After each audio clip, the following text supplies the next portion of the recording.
আজকে আমি বাড়িতে পোষা কোয়েল পাখির মাংস ঝাল ঝাল করে রান্না করব। আর অবশ্যই পুরো ভিডিওটা সাথে থেকে দেখবেন। আর কোয়েল পাখির মাংস খেতে কিন্তু সেই স্বাদ। মাংস কুটা বাছা হয়ে গেছে, ধোয়া রেডি। এদিক পেঁয়াজ কাটা লিয়েছি, কাঁচা মরিচ কাটা লিয়েছি। এই তো কড়াইও তুলে দিয়েছি চুলাতে। এখন তেল দিয়ে দিব।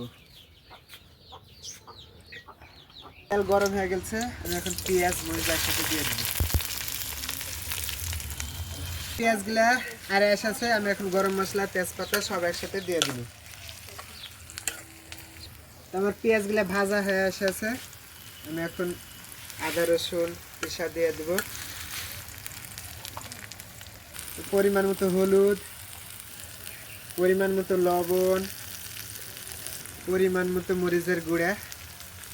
মরিচের গুঁড়া একটু বেশি দিব, ঝাল ঝাল মানে ঝাল ঝাল মাংস কষা কোয়েল পাখি।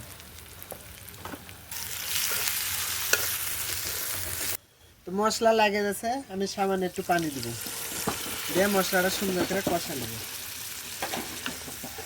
তো আমার মশলা কষানো হয়ে গেছে, আমি এখন মাংসগুলো দিয়ে দেবো।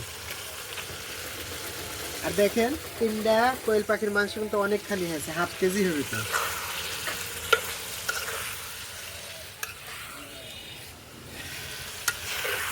আল্লাহ, দেখেন কি সুন্দর কালার হয়েছে, আর যে একটা সেন্ট বাড়াচ্ছে।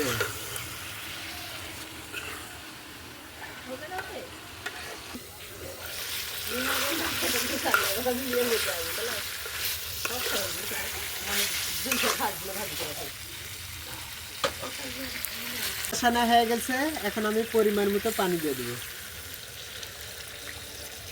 আমার পরিমাণ মতো ঝোল দেওয়া হয়ে গেছে, এখন আমি ঢাকে জাল দেব ইচ্ছা ভর। আমার রান্না হয়ে গেছে, আর দেখেন কি সুন্দর কালার হয়েছে। আমি এখন ধনিয়া জিরার গুঁড়া দিয়ে নামা নিব। আমার রান্না হয়ে গেছে, আমি এখন সুন্দর করে ঢেলে নেবার। দেখেন কি একটা কালার হয়েছে, আর সেন্টও বাড়াচ্ছে মনের মতো। তো দেখেন কি সুন্দর হয়েছে কালার। আর অবশ্যই যদি আমার রান্না ভালো থাকে, অবশ্যই লাইক কমেন্ট শেয়ার করে পাশে থাকবেন সবাই। আজকের মতো এই পর্যন্ত, আল্লাহ হাফেজ।